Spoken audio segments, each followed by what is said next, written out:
Richard Hand, also known as the evil do-gooder, head of the Phalanx, joins me today on Coaster Conversations after his untimely death. Thanks for joining me, Richard, and how's the afterlife treating you? Pretty good, Sean. Thanks. I'm enjoying it. I'm kicking back, making the most of my retirement in death. Yeah, good to hear it. Good to hear it. Now, just to clarify for viewers at home, heading evil organizations isn't Richard's full-time job. Richard is an actor with various TV, film, and theatrical roles under his belt.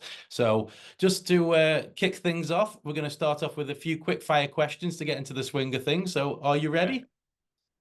I am now. I'm prepared. Brilliant. Okay, no pressure. Right, what's your favorite sports team? Derby County football. Oh no, That's. you've already. Should we end the call now? Yeah, we probably should end the call now. Yeah, it's been lovely speaking to you, Rich. After you battered Port Vale, I just can't take it anymore. I'm used to Yeah. disappointment now. So yeah, I but think I'm probably going to lose quite a few followers straight away, to be honest. you're doing great. You're having a good season. That's the main thing. Right. Next question. Your favorite band? Oh, come on, you can't do that to me. The bees. Okay. Your favorite movie? There's no reaction there. Okay. Life is beautiful. La vita è bella. Okay. And your biggest actor inspiration? I'm a big fan of Sam Rockwell.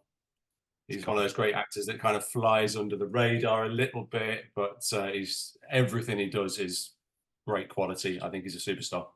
And last but certainly not least, your favorite roller coaster at Alton Towers Resort? Well, I'm going retro. I don't know if you're going to allow this, but for historic reasons, I'm going to go for the corkscrew.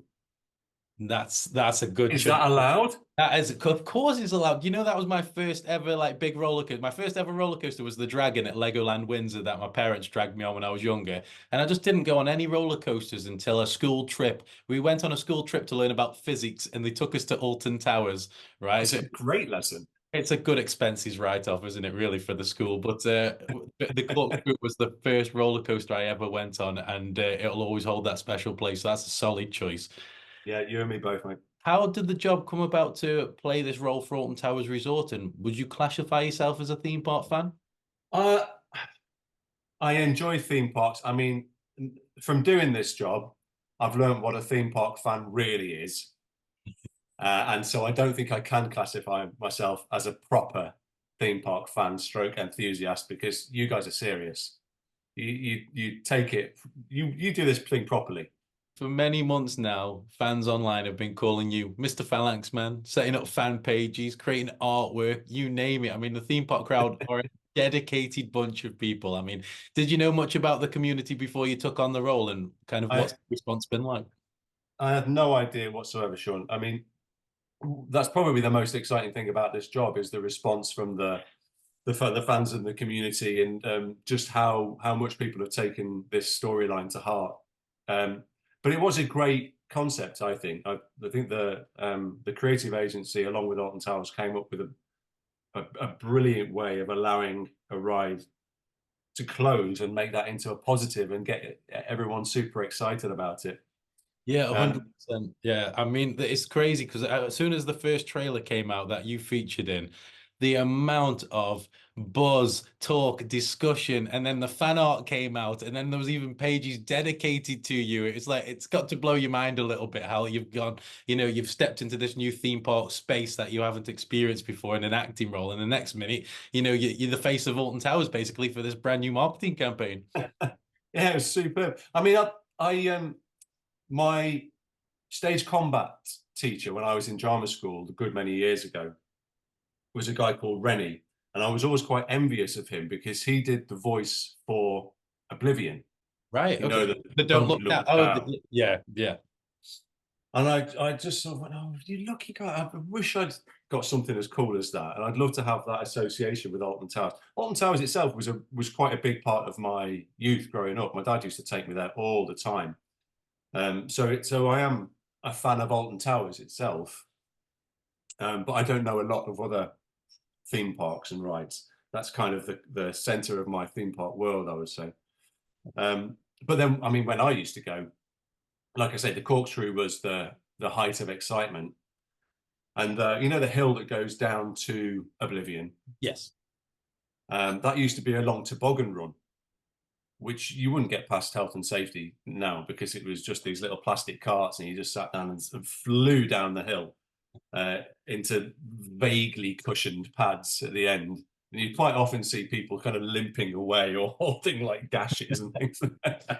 And there's a film, isn't there? I think Johnny Knoxville's in it from Jackass called Action Point, and it was about like a theme park, amusement park over in America where all the rides like broke health and safety standards, and I just had visions of that all of a sudden. But like, Yeah. we're going off on a tangent towards the community already because that's how crazy it actually got. But I'll just go back to my original question: how did the job come about playing Yes. the role? You're quite right. I'm rambling, Sean. I've got a habit of that. You're going to have to keep me under control. I'll try. I'll try. So before I was an actor, I used to work as a graphic designer back in my hometown in Derby, and I did that for a good many years. And then when I retrained as an actor, I carried on and still do freelance as a graphic designer. And so a lot of creative agencies in and around Manchester, I've got quite good connections with, and I knew the lead creative who, or the team rather, that came up with this storyline. I've known them quite a long time. I've worked with them as a designer, a voiceover, and an actor in the past. And so they reached out to me and said, "Look, we've got this idea, and we think you'd be perfect for this guy. How do you feel about playing a supervillain?" I was, well, yeah, straight away. What's it for? It's for Alton Towers. And I'm like, well, yeah, there's no question about whether I'd want to do that. I was in straight away. And it was great fun from the start because we'd already got a good relationship. It was really easy to throw ideas around and work out how we're going to bring it all to life. And I enjoyed every second of it, even up to my untimely end. As sad as it was to end that way, I feel like there'll always be a part of me in Nemesis now, as I have pretty much been eaten by her. Well, yeah, exactly. I mean, there is a large, and I mean a very large proportion of people here, Richard, who walked into the station expecting to see you this weekend, and you're the name Mr. Phalanx Man, who will we dive into his real name shortly, of course. But yeah, there was a lot of people there asking for your whereabouts. Yeah, well, the full title now is Mr. Phalanx Man R.I.P. So Brilliant. sorry to disappoint, guys, but like I Yeah. say, I feel like there's a part of me there. So every time you get on that ride, I'm in there somewhere. It's strange just seeing you with a hoodie and cap on now instead of a suit up to dastardly deeds in Forbidden Valley. Yeah, I know. I feel like I've kind of I've destroyed the image now, but maybe that's right. It's time to put him to bed. Is this a part that you now have to avoid now to keep the storyline and the lore alive? So you can't go into Forbidden Valley as yourself now. You kind of got to go incognito Kanye West with a ski mask on. Well, funnily enough, I mean, when we did the live relaunch of oh, my mind's gone blank, Of Sub Terra. of Sub Terra. Yeah. Thanks. Cheers, Sean. When we did the live relaunch of Sub Terra, the Alton Towers were very kind in offering me and my family day passes for the park. So shortly after we'd had all the steam and the drama and the crowds, I sort of slunk off and got out of my suit and into a cap and hoodie, and I was able to spend the day with my wife and my daughter going out and checking out some of the rides. But I had to sort of sunglasses and Yeah, Bianca had to do the same this weekend because we've met her a few times over the weekend. And yesterday she had the cap on, incognito, jacket up to here. yeah. Used to do work, it's because of how popular and everyone stops her all the time. I suppose that's just the life of being a celebrity now, isn't it, Rich? Well, this is it. It's the life we choose, and no, I really enjoyed it. If I'm honest, I quite enjoyed having to hide away, and occasionally when people did spot me, I'd get like a little "Seek the Truth" sticker prompt on or something like that for all of the conspiracy theorists that were out there. There's still a lot out there. So there's still people campaigning for to come back and for Nemi to spit you back out and appear back in some next chapter of the story because they're still weaving that story as we speak. There's still promotional marketing materials that are going live even now that the ride's open. So it sounds like there's more to come. Yeah, yeah, it all looks fantastic as well. They've done such a good job. And yeah, that's my hope, is that there's some kind of preservative fluids within Nemesis's belly that's keeping me going, and or maybe I can peer out at some point. Well, that's the thing. There's a new ride planned for that area, and there's these two big cylindrical tubes that are planned for either side. I was like, oh, just pop a reanimated Rich in there, and happy days for fandom. But for those who don't know, Mr. Phalanx Man isn't your character's real name. That real name is John Dalton. Was this simply a random name that was assigned to the script, or was it kind of a wink and nod to the famed English physicist at all that introduced atomic theory? I'm not entirely sure where they brought the John Dalton name from. I mean, it's a Manchester creative agency that came up with the concept, and John Dalton's quite a big figure around here. You know, we've got streets and areas named after him. So it could well be that the agency went with a proximity name. Said, look, we need a name, and walked past a street sign and went, that'll do. Or there may be something much deeper and Yeah. grandiose involved in Just a there. coincidence that there's Alton written in his surname there. It's just a nice little coincidence, isn't it? You know what? I hadn't even picked up on that, Sean. That's how See, blinkered I am. this is how nerdy we are as fans of Alton Towers, I'm afraid, Rich. This is it. You've got to see all the answers wherever they are, all the hidden truths. Yes, there's plenty of Easter eggs lying around. I know that's for sure. But when you were on set, I'm sure it's very, very different than that of a TV and film set filming a theme park sort of advert commercial trailers and things like that. What did a typical day on set consist of? Well, on set for the filmed work, you're essentially in a huge black box for most of the time. So all of the great effects that are on at the end of the film, they're nowhere in sight. You've got things like a big papier-mâché egg, for example, that then suddenly comes to life in the final edit, and a huge monster, a huge beast that's coming out of essentially nowhere. Whereas I'm looking at a black curtain. So a lot of imagination is involved, really. But then on days like the live launch, which were probably the most exciting parts, because we got to enjoy the interaction with the crowd and all of you brilliant enthusiasts as well, and the energy that you all gave to that.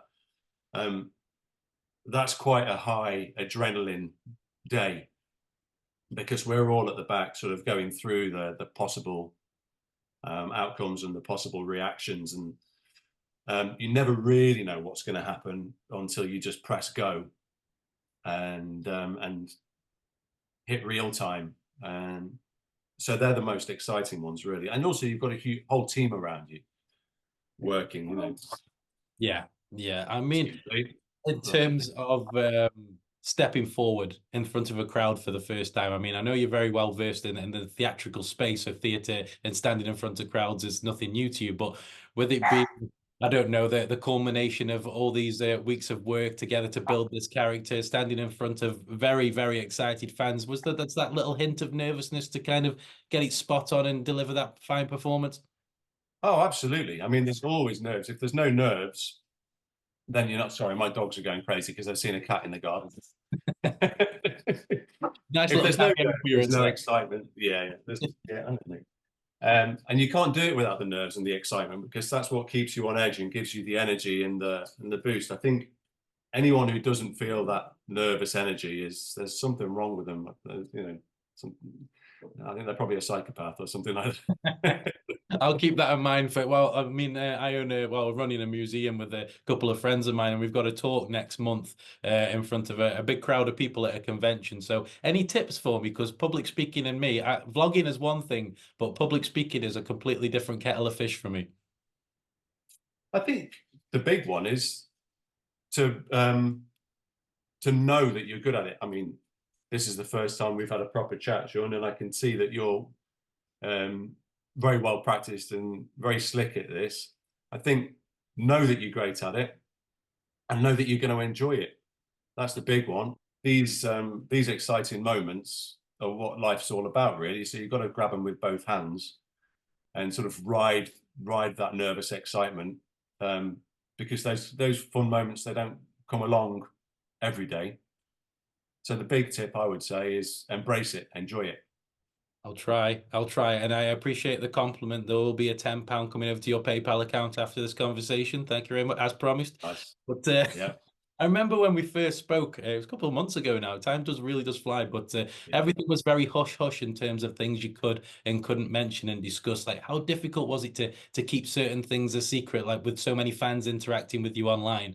How difficult was it to just avoid saying that one thing that kind of slipped up a storyline leak or anything like that? Yeah, it was. There was a lot of secretive stuff, and a lot of it was about waiting until she was back up and you know in the public domain and open as a ride, really. Um, but I'm quite good at being fairly tight-lipped on these things, um, because there's a lot to enjoy anyway, and people that I was talking to online, and people who got in touch with me individually. We were just able to focus on the excitement that had been created. And then as soon as it came to what's next, well, that's when I had to just sort of shut things down a little bit and say, we'll see. Yeah, exactly. Yeah, just copy and paste that reply to everybody thereafter. Exactly. Yeah, Yeah. it's a good one. Well, when it come to preparing for the role itself, did you take on any inspirations of the character? Did they give you much backstory? What kind of preparation did you undertake to kind of ready yourself for the role? I mean, there wasn't a great deal of backstory, but most of the background to the character I created myself. The great thing about the times that we live in at the moment is there are plentiful case studies for corrupt people in power to Mm, draw from. yeah. Everywhere we look at the moment, there's someone using their position for personal gain. So I had a lot of places to look for inspiration. Um, and then beyond that, I kind of went back to my Panto days because truth is great, but you also need a little bit of camp drama thrown in there as well. Yeah, just to Um, embellish the character somewhat. Yeah. exactly, yeah. One thing that I really enjoyed were the IT crowd references that came out after the John Dalton had been created, because I hadn't picked up on that at all. But I always loved that character, and also um, one of my favourite um, comedy writers and performers, Chris Morris. It was a really nice reference to have. Yeah, the compliments came in thick and fast, and I was just double checking there, just going to zoom in on the hat just to see if it said "Make Alton Towers Great Again," but it's just inspiration for that role. But no, we're all good. On to the next question. So, unfortunately, you met your untimely end, like we said, after the Nemesis creature broke free and dragged you into oblivion. No ride reference pun intended there, of course. With you being linked to the character for a good part of the year, is it always hard to say goodbye to characters that you put so much effort into mentally and physically? Definitely. Yeah, I really enjoyed my time with this character. And I was a little bit sad. I tried sort of floating a few ideas of how we could continue it. I've not given up 100%, Sean. I'll just drop that in there. There's um, if the soaps have taught us anything, it's that death does not necessarily mean the end. But yeah, it was very sad to say goodbye. But at the same time, I'm very grateful to have this association with such a great ride and such a great theme park.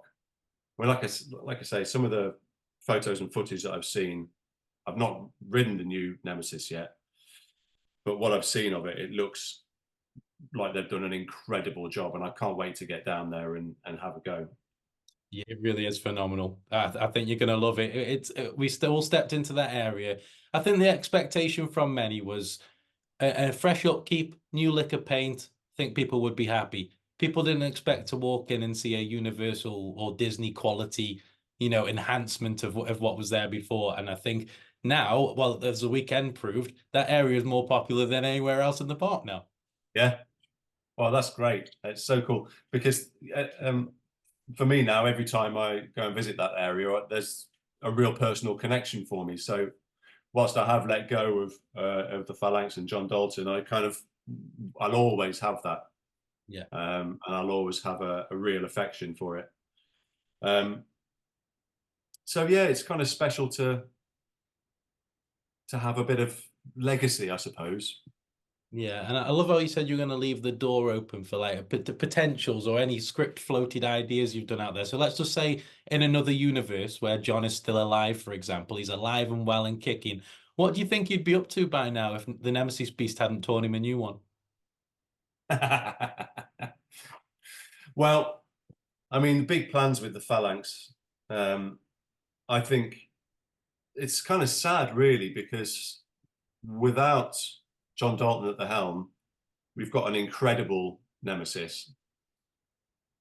But I personally believe, had he been able to continue his work, she'd have been bigger and better than ever. The price for that obviously would have been that world domination would have been the next step. So, as magnificent a beast as she would have been, I think it would have been more a case of being owned by her than having her to ride on. I just had a really weird picture in my head there. I was just thinking, well, Alton Towers have got enough space so they could accommodate a bigger creature. But then I realized probably not the best for the surrounding area. I mean, we already get the neighbors of Alton complaining about a little bit of noise. So having a big creature taking up the space of Alton Towers is probably not good for local residents, I don't think. Yeah, it's not Area 51, so it's probably not for the best. Featuring in shows such as Hollyoaks, Coronation Street, and working in theatre, what projects are you recently working on that you'd like to discuss with us today? Well, I'm actually on telly this afternoon, funnily enough. I need to go and watch it a bit. So sadly, you may know that the great daytime soap Doctors has been cancelled, but is running for the rest of the year. Yes. And I was very grateful to be able to get in there just before it ended. So I've got a few episodes of Doctors on at the moment. I write for a local comedy sketch show, which is on in Manchester. So that's sometimes perform as well, but I couldn't perform in this one, sadly. So I'll be writing for that. I've got lots of voiceover work, but beyond that, I've also got a few charity projects coming up. I'm hoping to take on a press ups challenge for cancer research next month, which I'm a little bit scared of. 100 press ups a day for a month. I'm currently up to about 30, so I've got a lot of work to do to get onto that one. Wow. That's impressive, and what a great cause to support as well. I just remember going to a scare event once, and it was like you had like a military section that you walk through. He was like, Sean, you got to drop down and give me 10 press ups. And well, I have a little bit of chronic fatigue. I'm not the fittest tool in the box, you know, and I managed about one. So if that was me, I'd limited it down to one. I think one is a good, respectable number for me. Yeah, well, one's a great start, you know. You got to start somewhere, right? But yeah, Exactly, yeah. yeah, just looking up at this military guy, just literally laughing out loud, completely broke character because I couldn't even manage one as my little arms were shaking. I'm like, that's just on me. It's on me. But I wish you all the best of luck with that as well. That sounds like it's going to be a tough challenge, but for a great cause indeed. It's also great to speak to you when you're not in character. I mean, it's nice to know there's a person behind the character.